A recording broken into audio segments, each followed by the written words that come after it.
আসসালামু আলাইকুম ওয়া রাহমাতুল্লাহি ওয়া বারাকাতুহু।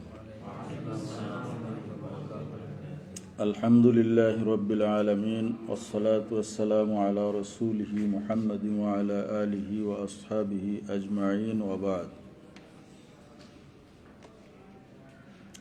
বুখারী শরীফ কিতাবুল ঈমান, প্রথম বাব, হাদিস নং ৮। وقال ابن مسعود اليقين الإيمان كله।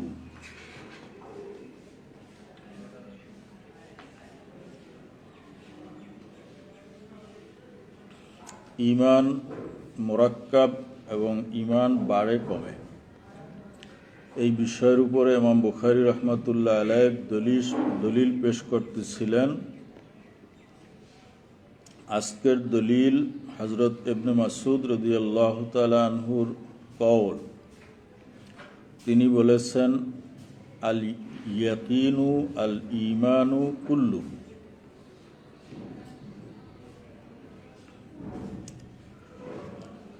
ইয়াকিন পুরোপুরি ঈমান, ইয়াকিনই হলো সম্পূর্ণ ঈমান।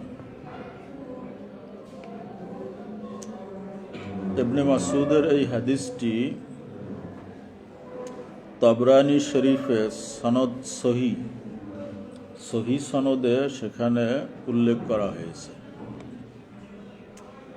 বুখারী শরীফের মধ্যে এখানে রওয়ায়াত মুখতাসার আছে, কিন্তু তাবরানী শরীফের ভিতরে আরেকটু দীর্ঘ আছে। সেখানে ইবারত হলো, আস-সাবরু নিসফুল ঈমান ওয়াল ইয়াকিনু আল ঈমানু কুল্লু। ধৈর্য বা সবর হলো ঈমানের অর্ধেক, আর ইয়াকিন হলো সম্পূর্ণ ঈমান।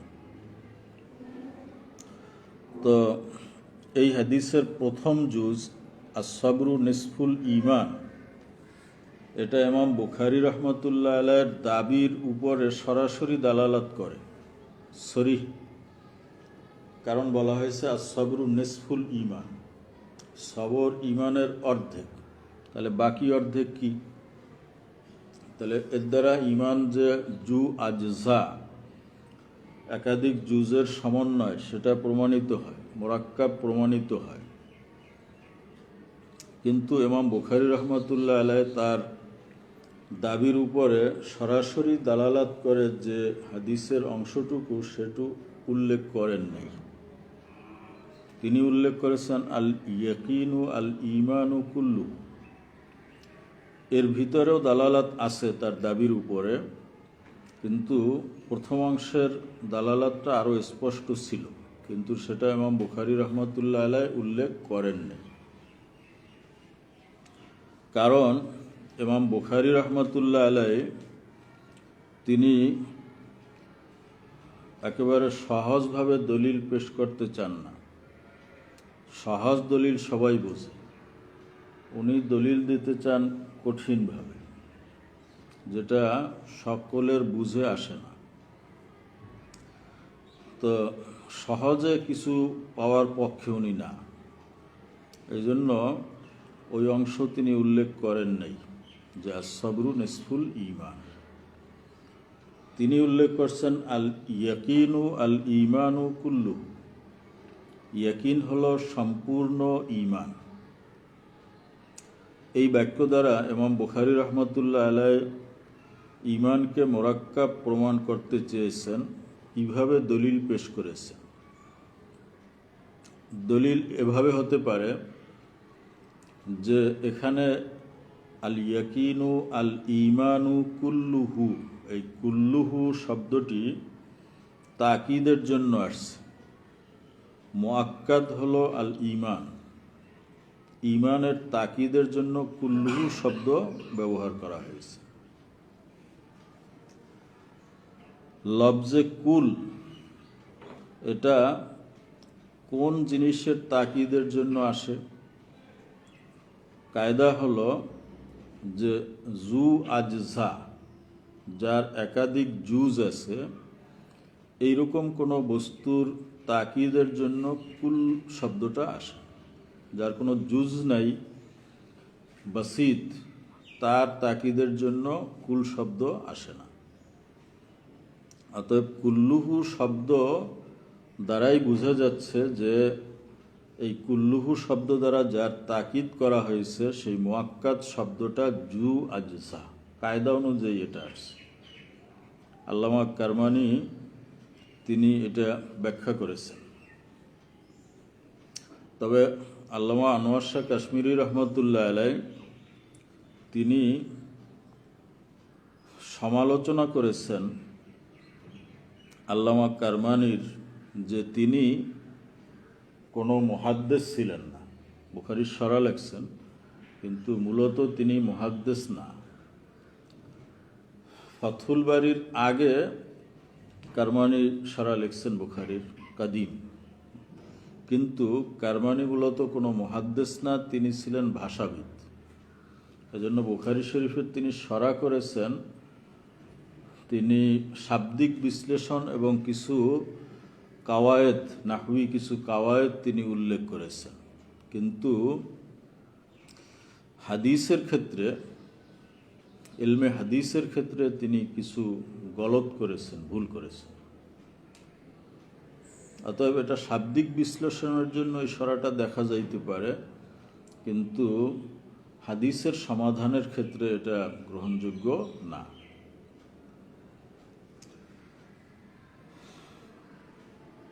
তো যাই হোক, এই নাহবি কাওয়ায়েদ অনুযায়ী দলিল পেশ করা যেতে পারে।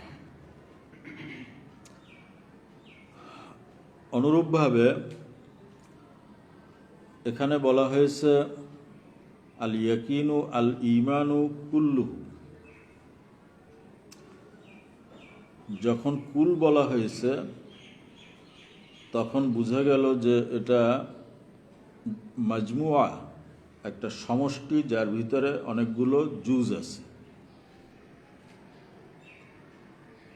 তো এর দ্বারা মোরাক্কাব প্রমাণিত হয়েছে। ঈমান মোরাক্কাব, আর মোরাক্কাব বস্তু এটা বাড়তেও পারে কমতেও পারে। মনে করো 3টা জুজের দ্বারা মোরাক্কাব হয়েছে, যদি 2টা জুজ পাওয়া যায় তাহলে এটা নাকেস, 3টে পাওয়া গেলে কামেল।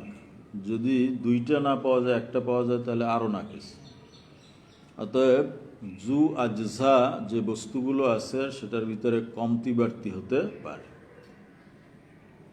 বিশেষত এখানে যে ইয়াকিনের কথা বলা হয়েছে, আল ইয়াকিনু আল ঈমানু কুল্লুহু, ইয়াকিনের মধ্যে তাফাউতে দারাজাত আছে, স্তরগত পার্থক্য আছে।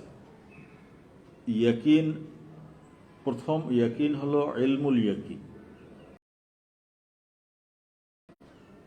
দ্বিতীয় হলো আইনুল ইয়াকিন, তৃতীয় হলো হক্কুল ইয়াকিন। তো ইলমুল ইয়াকিনই যথেষ্ট। ঈমানের কোনো বিষয়ের জন্য ইলমুল ইয়াকিন যথেষ্ট। ইলমুল ইয়াকিন অর্জিত হয় কিসের মাধ্যমে? কোরআনের আয়াতের মাধ্যমে, যেহেতু কোরআনের আয়াত সম্পূর্ণ কি মুতাওয়াতির।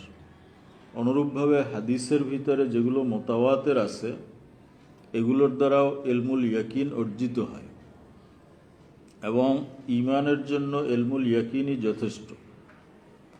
কিন্তু ইলমুল ইয়াকিনের পরে আইনুল ইয়াকিন, মানে চোখে দেখা, আর একটা হলো হক্কুল ইয়াকিন, সরাসরি অনুভব করা।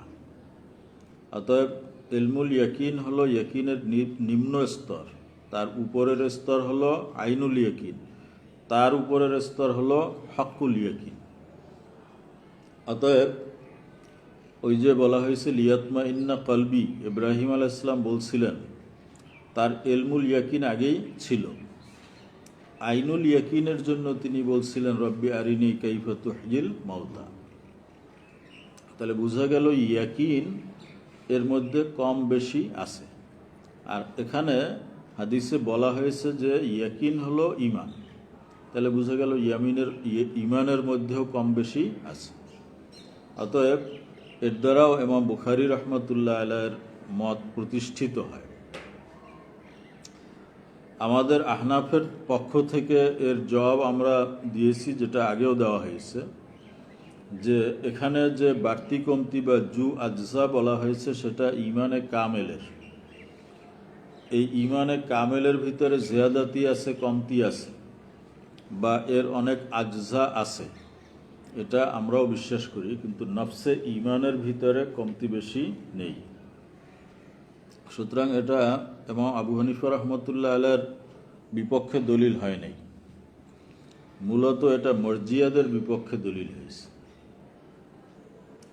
ওয়াকালা ইবনু ওমর লা ইয়াবলুগুল আবদু হাকিকাতাত তাকওয়া হাত্তা ইয়াদা মা হাকা ফিস সদর।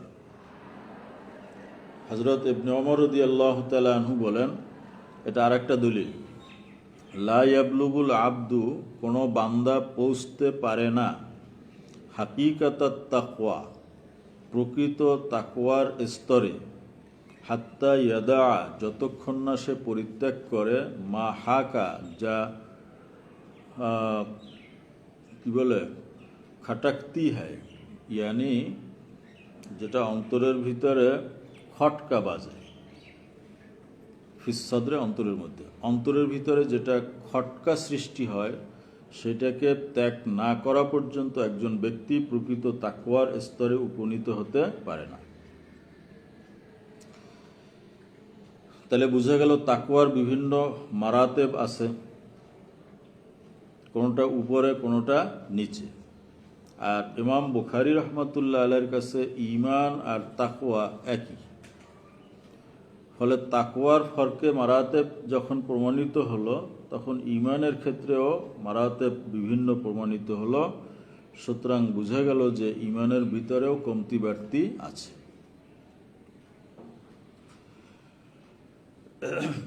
আমরা জবাবে বলছি যে আমাদের কাছে ঈমান আর তাকওয়া এক জিনিস না। নফসে ঈমান বা মূল ঈমান একটা জিনিস, যেটা তাসদিকে কলবি, আর তাকওয়া হলো একটা ভিন্ন জিনিস, যেটা এই ঈমানের সৌন্দর্য বৃদ্ধি করে বা ঈমানকে শক্তিশালী করে। এই তাকওয়ার ভিতরে বিভিন্ন দরজা আছে। তাকওয়া শব্দের শাব্দিক অর্থ হলো ক্ষতিকারক বস্তু থেকে আত্মরক্ষা করা, নিজেকে বাঁচিয়ে রাখা। শরীয়তের পরিভাষায় যেই সমস্ত জিনিস পরকালের জীবনে আমাদের জন্য ক্ষতিকারক, এগুলো থেকে নিজেকে রক্ষা করে এই পৃথিবীর জিন্দেগি যাপন করাই হলো তাকওয়া। ওলামায়ে কেরাম বলেছেন যে তাকওয়ার 7টি স্তর আছে। কয়টি স্তর? 7টি। 1 নম্বর স্তর, এটা হলো সর্বনিম্ন স্তর। 1 নম্বর স্তর হলো শিরক এবং কুফর থেকে বাঁচা, অর্থাৎ শিরক না করা, কুফরি না করা। তো একটা লোক শিরকও করে না, কুফরিও করে না, কিন্তু নামাজ রোজার ধার ধারে না, বা অন্যান্য আহকাম যেগুলো আছে, মানহিয়াত, নিষেধাজ্ঞা আছে, এগুলো মেনে চলে না। কিন্তু একটা জিনিস তার মধ্যে আছে, যে শিরকও করে না, কুফরিও করে না। সেই ব্যক্তিকেও আমরা মুত্তাকি বলবো। এ হইল একেবারে আদনা দরজার মুত্তাকি। এরপরে দ্বিতীয় স্তর হলো যে শিরক কুফর থেকে বেঁচে থাকার সাথে সাথে সে বেদাত থেকেও বেঁচে থাকে, বেদাতও পরিহার করে, বেদাতে সাইয়্যা। এ হলো দ্বিতীয় স্তরের তাকওয়ার অধিকারী। 3 নম্বর হলো পিছনের যেগুলো আছে, এগুলো তো আছেই, অতিরিক্ত সে কবিরা গুনাহ থেকে বেঁচে থাকে।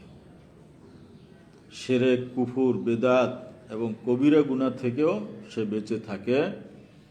এটা হলো তাকওয়ার 3য় স্তর।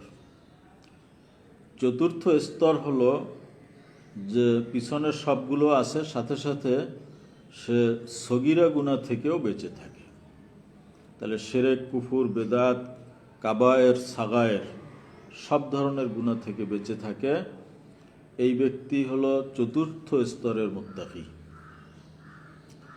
5ম, যে পিছনের সবগুলোই করে সাথে সাথে মুবাহাত আল মুবাহাতুল মুয়াদ্দিয়াতু ইলাল হারাম, ওই সমস্ত বৈধ কাজ, মুবাহ কাজ যেগুলো করতে করতে একসময় হারামের দিকে ধাবিত হয়। কাজটা হারাম না, কিন্তু হারাম কাজের দিকে নিয়ে যায়, তো এটাও সে পরিহার করে চলে। কাজটা মুবাহ, কিন্তু এটা বারবার করতে করতে একসময় হারামে পতিত হওয়ার সম্ভাবনা আছে। যেমন মনে করো, মোবাইলে তুমি কোনো মহিলার সাথে কথা বললা, এটাকে আমরা হারাম বলতে পারবো না, যেহেতু তুমি তাকে দেখতেছো না। কিন্তু এইভাবে বারবার বলতে বলতে পরবর্তীতে সাক্ষাৎ হইতে পারে, তখন পর্দা লঙ্ঘন হবে। সাক্ষাতের পরে আরও গভীরে যাওয়ার সম্ভাবনা আছে। অতএব এটা একটা মুবাহ কাজ, কিন্তু যেটা মানুষকে হারামের দিকে ধাবিত করে। এই ধরনের কাজও যে পরিত্যাগ করে সে হলো পঞ্চম স্তরের মুত্তাকি। ষষ্ঠ স্তরের মুত্তাকি হলো যে পিছনের সবগুলোর সাথে সাথে মুস্তাবাহাত পরিহার করে। মুস্তাবাহাত মানে হলো সন্দেহযুক্ত, যেটা হালাল হওয়ারও দলিল আছে, হারাম হওয়ারও দলিল পাওয়া যায়। অতএব কোনটা অগ্রাধিকার পাবে এটা আমি নিশ্চিত না। এই ধরনের সন্দিহান বস্তুও যে পরিত্যাগ করে সে হলো ষষ্ঠ স্তরের মুত্তাকি। সপ্তম স্তরের মুত্তাকি হলো একেবারে সর্বোচ্চ স্তরের মুত্তাকি। সে আম্মা সেওয়াল্লাহ, সব কিছুকে পরিত্যাগ করে, একেবারে আল্লাহ ছাড়া আর কোনো কিছুই সে গ্রহণ করে না, সব কিছুকেই সে পরিত্যাগ করে। একমাত্র সম্পর্ক তার কার সাথে? আল্লাহর সাথে। এই শেষ স্তরের মুত্তাকি হলো তারা যারা আল্লাহর খাস বান্দা, মুকাররাবিন, একান্ত নৈকট্যপ্রাপ্ত বান্দা তারা। এখন হযরত ইবনে ওমর রাদিয়াল্লাহু তাআলা আনহু যে বললেন, লা ইয়াবলুগুল আবদু হাকিকাতাত তাকওয়া হাত্তা ইয়াদা মা হাকা ফিস সাদর, কোনো ব্যক্তি প্রকৃত তাকওয়া অর্জন করতে পারে না যতক্ষণ না তার অন্তরের খটকা বিষয়কে পরিত্যাগ করে। এখানে তাকওয়ার কোন স্তর অর্জন করার কথা বলা হয়েছে? এখানে তাকওয়ার ষষ্ঠ স্তরকে বোঝানো হয়েছে। অন্তরে খটকা লাগে কোন বিষয়গুলো? 6 নম্বর যেটা মুস্তাবাহাত। অতএব যে ব্যক্তি মুস্তাবাহাত পরিত্যাগ করলো সে ষষ্ঠ স্তরের মুত্তাকি হলো। মূলত ইবনে ওমর রাদিয়াল্লাহু তাআলা আনহু এই কথাটা নিয়েছেন রাসূল পাক সাল্লাল্লাহু আলাইহি ওয়াসাল্লামের একটি হাদিস থেকে। নবীজি বলেছেন, দা মা ইউরিবুকা ইলা মা লা ইউরিবুকা, যেই বিষয়ে তোমার সন্দেহ হয় সেটা পরিত্যাগ করে যেই বিষয়ে সন্দেহ নেই সেটা তুমি গ্রহণ করো। তো এই নবীজির হাদিসের উপর ভিত্তি করে ইবনে ওমর রাদিয়াল্লাহু তাআলা আনহু বলেছেন যে হাকিকি তাকওয়া হলো তখনই অর্জিত হবে যখন মাহাকা ফিস সাদর, অন্তরের ভিতরে যে সব খটকা বিষয় আসে সেগুলো পরিত্যাগ করবে। বাহরহাল তাকওয়ার বিভিন্ন স্তর এটা আমরা পাইলাম, কোনটা নিচের কোনটা উপরের।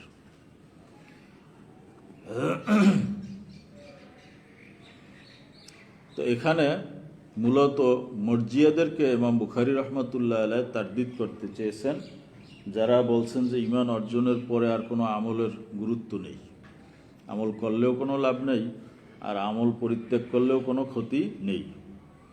তাদেরকে তিনি রদ করতে চেয়েছেন যে না, ঈমান অর্জন করার পরেও এক ব্যক্তির তাকওয়ার বিভিন্ন স্তর রয়েছে। অতএব তাকওয়া এটা বিভিন্ন স্তর প্রমাণিত হয়েছে, এর দ্বারা নফসে ঈমান এর মধ্যে এই দারাজাত প্রমাণিত হয়নি। নফসে ঈমান এটা সকলের ক্ষেত্রে এক। বলছিলাম না 100% বিশ্বাসের নাম হলো ঈমান, তার থেকে 1% কম হলেও ঈমান থাকবে না, আর বেশি হওয়ার কোনো সুযোগ নেই।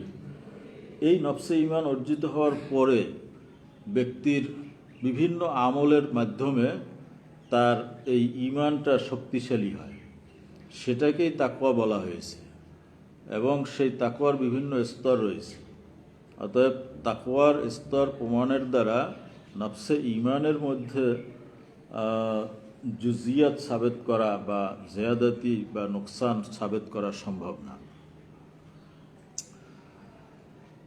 এটা ওলামায়ে আহনাফের উপরে বিপক্ষে দলিল হয় নাই, এটা মরজিয়াদের বিপক্ষে দলিল হয়েছে। ওয়াকালা মুজাহিদ, এটা আরেকটি দলিল। শারা'a লাকুম মিনাদ-দীনি মা ওয়াসসা বিহি নূহান। শারা'a লাকুম মিনাদ-দীন, আল্লাহ বলতেছেন তোমাদের জন্য সেই দিনকে আমি ধার্য করেছি। মা ওয়াসসা বিহি নূহান, যেই দিনের ব্যাপারে আল্লাহ তাআলা নূহ আলাইহিস সালামকে ওসিয়ত করেছিলেন। অর্থাৎ নূহ আলাইহিস সালামকে যেই দিন দেওয়া হয়েছিল, আপনাকেও সেই দিনই দেওয়া হয়েছে। মুজাহিদ এই আয়াতের ব্যাখ্যা করেছেন, এই সামনেরটুক মুজাহিদের কথা, আর এতটুকু হলো আয়াতে কারিমা। শারা'a লাকুম মিনাদ-দীনি মা ওয়াসসা বিহি নূহান, এটা আয়াত। আর সামনের ইবারত হলো মুজাহিদের কওল। তিনি বলতেছেন যে এই আয়াতের অর্থ হলো, আল্লাহ বলতেছেন আওসাইনাকা ইয়া মুহাম্মাদু ওয়া ইয়্যাহু দীনান ওয়াহিদা। হে মুহাম্মদ, আমি আপনাকে এবং তাকে অর্থাৎ নূহ আলাইহিস সালামকে একই দিনের ওসিয়ত করেছি। দুইজনের দিন কি এক।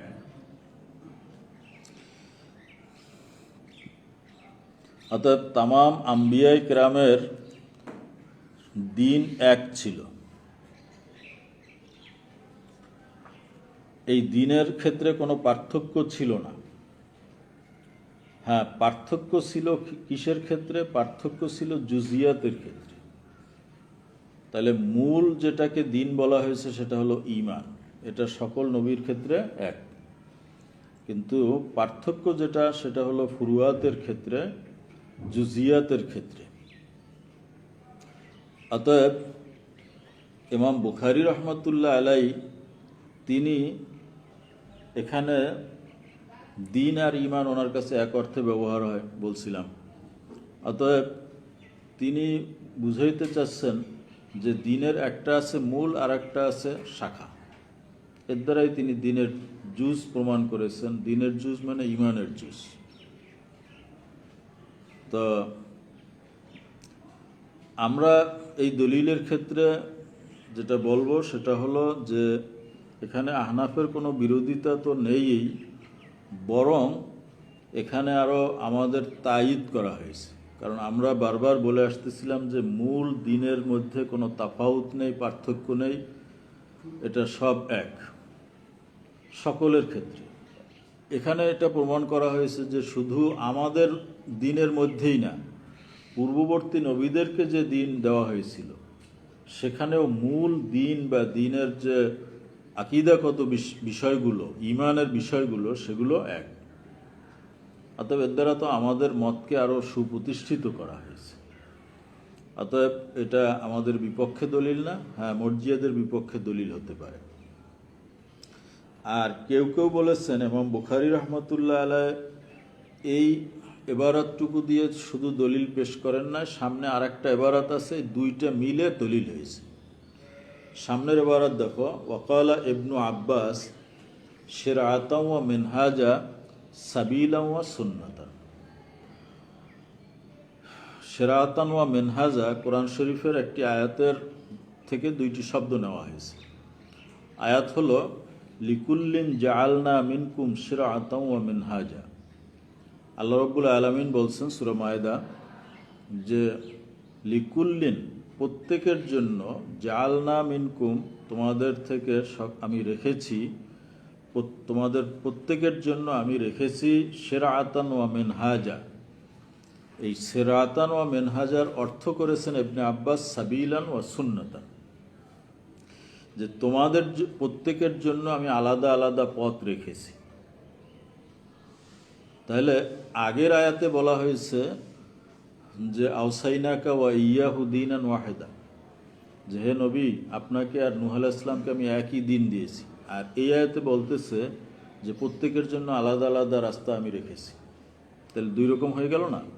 এবং বুখারী রহমতুল্লাহ আলাইহি এটাকে একটা তাদবিক দিয়েছেন যে আগের আয়াতে যে দিনের কথা বলা হয়েছে তার দ্বারা উদ্দেশ্য হলো ঈমান, আর এখানে যে বলা হয়েছে প্রত্যেকের জন্য আলাদা আলাদা রাস্তা আমি রেখেছি সেটা হলো আমল, ফুরুয়াত। ফুরুয়াতের ক্ষেত্রে আলাদা। নূহ আলাইহিস সালামের শরীয়ত একরকম, আমাদের উম্মতে মুহাম্মাদির শরীয়ত আর এক রকম, কিন্তু মূল যে দিন ঈমান সেটা সকলের ক্ষেত্রে এক। কেউ কেউ বলেছেন যে না, এখানে জালনা মিনকুম খেতাব করা হয়েছে উম্মতে মুহাম্মাদিকে, যে উম্মতে মুহাম্মাদির সকলের জন্য আবার শরীয়ত কিন্তু একরকম না। দেখো, মহিলাদের শরীয়ত আর পুরুষের শরীয়ত কি এক না। এরকম গোলাম এবং স্বাধীন তার শরীয়ত এক না। বালেক নাবালেক শরীয়ত এক না। বৃদ্ধ মাজুর আর সহি তার শরীয়ত এক না।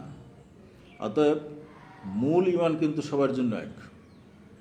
যে রোগী তার জন্য একটা আলাদা ঈমানে মুফাসসাল আছে, আর সুস্থ মানুষের জন্য আলাদা ঈমানে মুফাসসাল আছে নাকি? এরকম ঈমান সকলের জন্য এক, কিন্তু ফুরুয়াতের ক্ষেত্রে প্রত্যেকের জন্য আলাদা মাসলা। ওনাকে দাঁড়িয়ে নামাজ পড়তে হবে, নইলে নামাজ হবে না। আর মাজুর ব্যক্তি বসে নামাজ পড়লে হবে, যদি আরও মাজুর হয় শুয়ে নামাজ পড়লেও হবে। অতএব লিকুল্লিন জাআলনা মিনকুম আই মিন উম্মতে মুহাম্মদ শিরআতান ওয়া মিনহাজা। শিরআতান ওয়া মিনহাজা এর ব্যাখ্যা করা হয়েছে সাবিলান ওয়া সুন্নাতান। এখানে লফে নসর গায়রে মুরাত্তাব হয়েছে, অর্থাৎ ভাঁজ করা আর খোলা, এটা যেভাবে ভাঁজ করবে সেভাবে যদি আবার খোলা হয় এটা হলো মুরাত্তাব। আর যদি ভাঁজ করছে একরকম, খোলা হয় আর একরকম, তাহলে এটা গায়রে মুরাত্তাব। যেমন একটা জিনিস ভাঁজ করা হয়েছে, তো উপরের অংশ আগে খুলতে হবে, তারপরে ভিতরের অংশ। এটা না করে মাঝখান থেকে যদি টান দেয় বা শেষের অংশ আগে খোলে, তাহলে এটা হলো গায়রে মুরাত্তাব। অর্থাৎ এখানে দুইটা শব্দের ব্যাখ্যা করা হয়েছে, শিরআতান এবং মিনহাজান। কি শব্দ দিয়ে ব্যাখ্যা করা হয়েছে? সাবিলান ওয়া সুন্নাতান।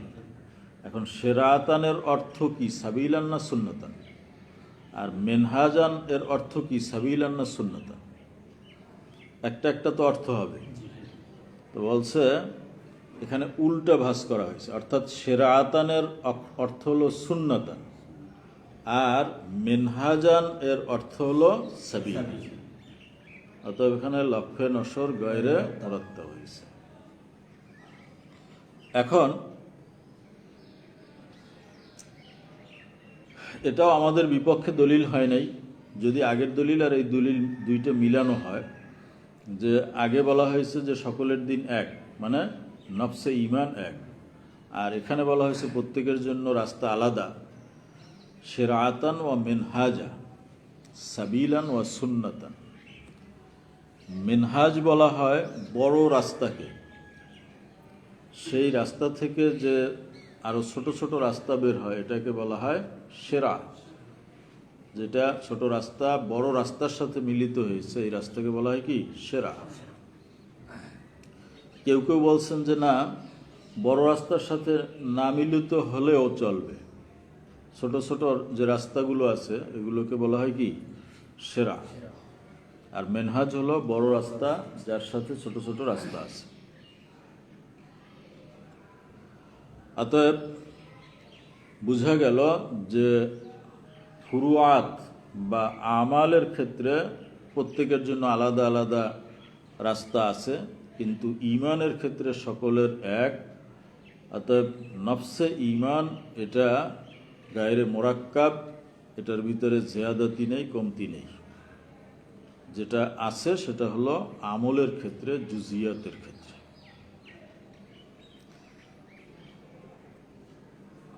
আরেকটি দলিল পেশ করেছেন, দুআউকুম ঈমানুকুম। এটা ইবনে আব্বাসের কল, দোয়া উকুম ইমান উকুম, তোমাদের দোয়াই তোমাদের ইমান। তাহলে দোয়াকে বলা হয়েছে কি ইমান। দোয়া একটা আমল কিনা? দোয়া একটা আমল। অতএব একটা আমলকে ইমানের মধ্যে দাখিল করা হয়েছে। আর দোয়ার ভিতরে তো কম বেশি আছে, কেউ 5 মিনিট দোয়া করে, কেউ 10 মিনিট দোয়া করে, কেউ আধা ঘন্টা করে, তো দোয়া কমতি বেশি আছে। অতএব ইমাম বুখারীর প্রমাণ হয়ে গেছে যে এখানে দোয়াকে ইমানের অংশ বলা হয়েছে, আর এটার মধ্যে তো কমতি বাড়তি আছে। তাহলে বুঝে গেল ইমানের জুজও আছে এবং এটার মধ্যে বাড়তি কমতিও আছে। পুরা আয়াত সূরা ফুরকানের ভিতরে কুল মা ইয়াবাউ বিকুম রব্বি লাউলা দুআউকুম, হে নবী আপনি বলে দিন আল্লাহ রব্বুল আলামিন তোমাদের ব্যাপারে কোনো পরোয়া করতেন না, লাউলা দুআউকুম, যদি না তোমাদের দোয়া থাকতো। তোমাদের দোয়ার কারণে আল্লাহ তাদের উপরে বালা মুসিবত আযাব দেন না, এই দোয়া আযাবকে বন্ধ করে রাখে। এই দোয়া যদি না থাকতো তাহলে তোমাদের উপরে বালা মুসিবত আসতো। সহিহ মুসলিমের এক হাদিসের ভিতরে এসেছে যে লা তাকুমুস সাআতু হাত্তা ইউকালা ফিল আরদি আল্লাহ আল্লাহ। আল্লাহ আল্লাহ, এটা তো দোয়া, আল্লাহকে ডাকা হচ্ছে। অর্থাৎ এই আল্লাহ আল্লাহ ডাকের কারণে কিয়ামত বিলম্বিত হবে। যতক্ষণ এই ডাক চলবে ততক্ষণ কিয়ামত হবে না। তাহলে বোঝা গেল দোয়ার মাধ্যমে বড় বড় মুসিবত এটা ফিরে যায়। আরেক হাদিসের মধ্যে রয়েছে, যদিও হাদিসটি কিছুটা জয়ীফ, যে লাউলা সুব্বানুন খুশাউন ওয়া বাহাইমু রুত্তাউন ওয়া শুয়ুখুন রুক্কাউন ওয়া আতফালুন রদিউন লা সুব্বা আলাইকুম লা আযাবু সাব্বা, যে তোমাদের ভিতরে যদি অনুগত যুবক সম্প্রদায় না থাকতো এবং জীবিত চতুষ্পদ জন্তু না থাকতো এবং রুকুকারী বৃদ্ধরা না থাকতো এবং দুগ্ধপোষ্য শিশুরা না থাকতো, তাহলে তোমাদের উপরে আল্লাহ আযাব নিক্ষেপ করতেন। এদের উসিলায় তোমাদের থেকে আযাবকে প্রতিহত করে রাখা হচ্ছে। তাহলে বোঝা গেল নেক আমলের মাধ্যমে আযাব প্রতিহত হয়। এই হাদিসের ভিতরে যুবকের কথা আগে বলা হয়েছে, কারণ যুবকের ইবাদতের মূল্য বুড়ার ইবাদতের চেয়ে ভালো, আল্লাহর কাছে এটার মর্যাদা বেশি। এজন্য কবি বলছেন যে দার জওয়ানি তওবা করদান সেওয়ায়ে পয়গম্বরিস্ত, ওয়াক্তে পীরি গুরগে জালেম মি শওয়াত পরহেজগার। যে জওয়ানকালে যৌবনে ইবাদত করা, তওবা করা, এটা পয়গম্বরী আমল। পয়গম্বর যারা, তারা ইবাদত বুড়ো বয়সে শুরু করছেন না যুবক বয়স থেকেই। বৃদ্ধ বয়সে পরহেজগার হয়ে যাওয়া এটা কোনো বড় বিষয় না, কারণ যেই হিংস্র বাঘ বা সিংহ যারা শিকার করে খায়, যখন বুড়া হয়ে যায় তখন শিকার করতে পারে না, দৌড়াইতে পারে না। তখন সে যদি বলে যে না আমি তওবা করছি, জীবনে অনেক অন্যায়ভাবে পশু হত্যা করছি, এখন আমি আর এগুলো করব না, এখন করার তো ক্ষমতা নাই, অর্থাৎ এখন তওবা করলে তাতে কিছু আসে যায়, এই তওবার মর্যাদা আল্লাহর কাছে কম। যৌবনে যদি কেউ তওবা করে তার মর্যাদা বেশি। তো এই জন্য বলছে যে যুবকদের কথা আগে। এই আল্লাহর অনুগত যুবক যারা রয়েছে তাদের ইবাদতের কারণে আল্লাহ রব্বুল আলামিনের দরবারে যত বিপদ আপদ আছে এগুলো আল্লাহ পাঠানো থেকে বিরত থাকেন।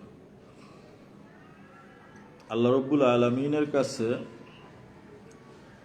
এই যে রোনাজারি করা, কান্নাকাটি করা, দোয়া করা, এটার অনেক মূল্য। কোনো আরেফ সুন্দর বলছেন যে যার কাছে যেটা নাই তার কাছে সেইটার মর্যাদা অনেক বেশি। একজনের 10 জন ছেলে হয়েছে, কোনো মেয়ে নাই, তার যদি একটা মেয়ে হয় তাহলে সে খুব কদর করবে, কারণ মেয়ে তার আর নাই। অথচ মেয়ে সাধারণত মানুষ পছন্দ করে না, কিন্তু যার 10টা ছেলে আছে মেয়ে নাই, তার কাছে মেয়েই ভালো। এইরকম মনে করো তুমি বড় লোক, তোমার মানে বাবুর্চিখানায় উন্নত সব খাবার আছে, কোরমা, পোলাও, বিরিয়ানি, আরও যত খাবার সব আছে, কিন্তু এই যে গ্রামের শাক পাতা এইসব খাবার নাই। তো এইরকম একজন বিশাল বড় লোক, 10 তলা বাড়ি, ঢাকা, গাড়ি আছে, কোটি কোটি টাকার মালিক, তুমি যদি 5 কেজি গরুর গোশত তার বাসায় নিয়ে যাও, এতে খুব একটা খুশি হবে না, হবে? কিন্তু তুমি যদি একটা শাক, ওটা কেনাও লাগবে না, যদি জঙ্গল থেকে তুললে নিয়ে যাও, ঢেঁকি শাক, আর কি কলার মোচা, আর একটা চাইলতা, একটা তাল, যে এই যেগুলোটা বললাম এগুলো একটা আমাদের দেশে বাজারে বিক্রি হয় না, এগুলো ফ্রি পাওয়া যায়। এইগুলো যে তুমি নিয়ে যাও, দেখো যে খুব খুশি হয়েছে, কারণ এগুলো সে কখনো দেখে না। আমার এক ছাত্র ছিল, সেগুলো খুব ভালো বুঝত। তো তার একটা কাজ হাসিল করতে হবে, এলাকার এমপি, তার বাসায় এরকম সোলম টোলম কতগুলো লইটি গেছে, তা টোটাল মিলাইলে 500 টাকা হইবে না, না 1 বস্তা বানাইছে। আবার নিয়ে এটা দেশে বেগম সাহেবের দ্বারে, এরা তো টক টক এই যে এগুলো পছন্দ করে, সোলোমারটা দেখে না কোনো দিন, আমরা এইগুলো নিয়ে গেছে, মানে সে তো খুব খুশি, কাজ হাসিল হয়ে গেছে। যে কথা বলছিলাম যে যার কাছে যেটা নাই তার কাছে সেটার কদর। তো আল্লাহর কাছে তো এই কান্নাকাটি এগুলো নাই, আল্লাহ কান্দে। তো এই জন্য কেউ যদি আল্লাহর কাছে কান্নাকাটি করে, এই জন্য খুব এটা আল্লাহ পছন্দ করে। একটু কান্দে বলতে পারলেই হয়। এমনকি আল্লাহ তাআলা বলছেন যে তোমার এই কান্না যদি এটা পুরোটাই অভিনয় হয়, তারপরেও এটার দাম আমার দ্বারে আছে। ফাইল্লাম তাবকু ফাতাবাকু, যে এমনে মন থেকে যদি কান্না না আসে, তাহলে কান্নার ভান করো, এটাও আমার কাছে ভালো লাগে। তাহলে যেটা বলছিলাম, দোয়া উকুম কুলমা ইয়াবাউ বিকুম রব্বি দোয়া উকুম, তো দোয়া উকুম ইমান উকুম, দোয়াকেই বলা হয়েছে ইমান। আর দোয়ার মধ্যে কমতি বেশি আছে, তো এখানে 2 দিক থেকে দলিল হয়েছে। এক হলো দোয়াকে ইমান বলা হয়েছে, মানে ইমানের জুজ, এর দ্বারা জুজিয়াত সাবেত হয়েছে। আর দোয়ার মধ্যে কমতি বেশি আছে, দোয়াই যদি ইমান হয় তাহলে ইমানের মধ্যেও কমতি বেশি আছে। এবং বুখারী তার দাবিকে এভাবে প্রমাণ করেছে। আমাদের জব একই, যে এখানে নফসে ইমানের মধ্যে বাড়তি কমতির কথা বলা হয় নাই, এটা হলো ইমানের মুজাইয়িনাত, সৌন্দর্য, এটা বাড়ে কমে। দোয়া এরকম আরও অন্যান্য যত ইবাদত আছে, এগুলো ইমানের বাইরের জিনিস, নফসে ইমানের বাইরের জিনিস, কিন্তু ইমানের জন্য প্রয়োজন। আমরা মসজিদের মতো এগুলোকে অপ্রয়োজনীয় বলি না, কিন্তু এটাকে বাইরের এটা বলতে হবে। এই পর্যন্ত ইমাম বুখারী রহমাতুল্লাহ আলাইহি 17টি দলিল পেশ করেছেন তার কওলের উপরে। হ্যাঁ, সোলম মানে জাম্বুরা, ঠিক আছে।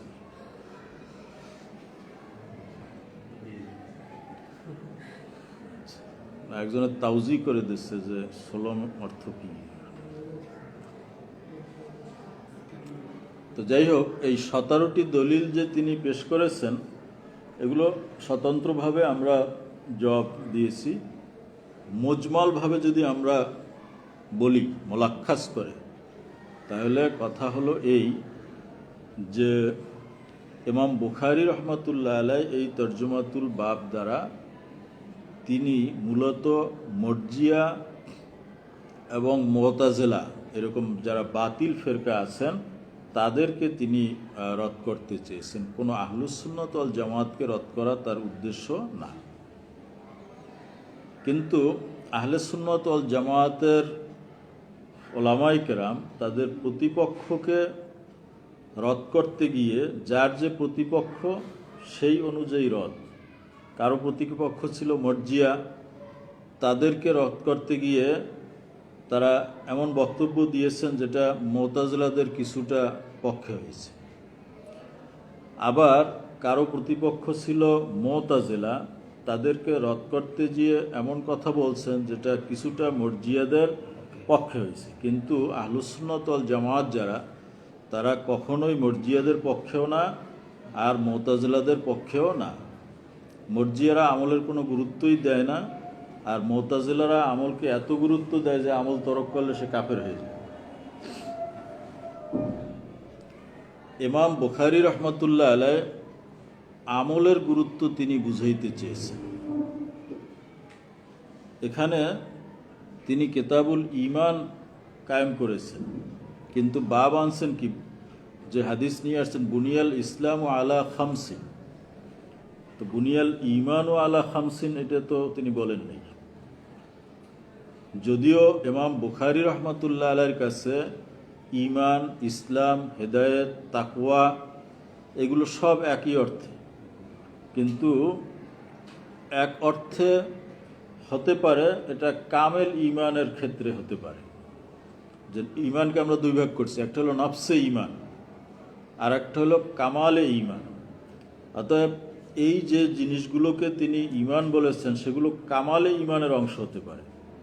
তাকওয়া, হেদায়েত বা ইসলাম এগুলো সবই কামালে ঈমানের জন্য জরুরি, কিন্তু নফসে ঈমানের জন্য জরুরি না।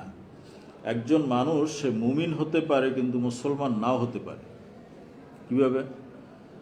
দুনিয়ার হিসাবে আমরা তাকে মুমিন বলবো না, কিন্তু আল্লাহর কাছে সে মুমিন হইতেও তো পারে, কারণ নফসের খবর তো আমরা জানি না। তা কারো কলব সে সমস্ত বিষয় যেগুলো ঈমানের জন্য জরুরি সেগুলোকে তাসদিক করল, কিন্তু এটা ইকরারও করলো না আর এই অনুযায়ী আমলও করলো না। আমাদের বিবেচনায় সে মুসলমান না, কিন্তু মুমিন না এটা বলা যাবে না। মুমিন না কিনা এটা আমরা জানি না, আমরা বাহ্যিকের উপরে বিচার করতেছি যে তার ঈমান ইসলামই যেহেতু নাই তাহলে ঈমানও নাই, ইকরারই যখন নাই তখন তাসদিকও নাই, এটা আমরা বলতেছি। কিন্তু বাস্তব ক্ষেত্রে এরকম কোনো ব্যক্তি হতে পারে যার ইকরার নাই কিন্তু তাসদিক আছে। এরা ইনদাল্লাহ মুমিন, ইনদান নাস মুমিন না, আমাদের দৃষ্টিতে মুমিন না, কিন্তু আল্লাহর কাছে তারা কি মুমিন, এবং তারা নাজাত পেতেও পারে। বলা হয়েছে যে কিয়ামতের ময়দানে আল্লাহ রাব্বুল আলামিন সবাই সুপারিশ করে করে যখন গুনাহগারদেরকে জাহান্নাম থেকে বের করবেন, এক পর্যায়ে আল্লাহ রাব্বুল আলামিন বলবেন যে আমি দয়া সৃষ্টি করছি। সেই দয়া প্রদর্শন করে এক একজন আর এক একজনকে সুপারিশ করে বহু লোক জাহান্নাম থেকে বের করে নিয়ে গেছে। এখন আমার দয়া একটু দেখান দরকার না? সবাই দয়া দেখাইল, নবীরা, অলিরা, শহীদরা, তারা তাদের লোকদেরকে সুপারিশ করে করে জাহান্নাম থেকে বের করে নিল। আমার কি মোটেও দয়া নাই? আল্লাহ তার দয়া দেখাইবেন। পরে জাহান্নাম থেকে আল্লাহ তার কুদরতি হাতে এক খামসি বের করে নিয়ে আসবে। এরা পড়তে পড়তে পড়তে পড়তে কয়লা হয়ে গেছে, শুধু কালো দেখা যায়। তো আগে বলা হয়েছে নবী যারা, তারা কারো অন্তরে যারা পরিমাণ ঈমান থাকলে তাকেও বের করে আনবে। তাহলে যাদের ঈমান আছে তাদের তো আর এখন অবশিষ্ট থাকার কথা না, এর পরেও আল্লাহ তাআলা তাহলে কাদেরকে নাজাত দেবেন? এটা আল্লাহই ভালো জানেন যে তাদের এমন কোনো গোপন বিষয় আছে যেটা কারো কাছে জাহের না, একমাত্র আল্লাহর কাছেই জাহের। অতএব নবীরাও তাদেরকে সার্চ করে তাদের ভিতরে ঈমান পাবে না, যাদেরকে একটু ঈমান পাবে তাদেরকে বের করে নিয়ে আসবে। তো এইরকম কিছু লোককে আল্লাহ রাব্বুল আলামিন নাজাত দেবেন। অতএব তাদের ভিতরে নিশ্চয়ই ঈমানের এমন কিছু ছিল যেটা কারো কাছে প্রকাশিত না, একমাত্র আল্লাহই জানেন। তো যাই হোক, ইমাম বুখারী রহমতুল্লাহ আলাইহ এখানে যে দলিলগুলো পেশ করেছেন তার বাবই তিনি কায়েম করেছেন বুনিয়াল ইসলাম আলা খামসি। তো এটা তো আমাদের বিপক্ষে নেওয়ার কোনো কারণই নেই, আমরা তো ইসলাম আর ঈমানকে এক মনে করি। এরপরে তিনি দলিল পেশ করতে গিয়ে এবং সামনে যে বাবগুলো কায়েম করেছেন তিনি কোথাও দেখিয়েছেন মোহাব্বত এটা বাড়ে কমে, এর দ্বারা তিনি ঈমান বাড়ে কমে প্রমাণ করেছেন। কোথাও তাকওয়াকে ঈমানের সমর্থক মনে করে তাকওয়া বৃদ্ধির মাধ্যমে ঈমান বাড়ার দলিল দিয়েছেন। কোথাও হেদায়েতের, কোথাও দোয়ার, কোথাও ইয়াকিনের, সবগুলোকে তিনি ঈমানের সমর্থন নিয়ে তারপরে তিনি তার দলিল প্রমাণ দিয়েছেন যে ঈমান বাড়ে কমে।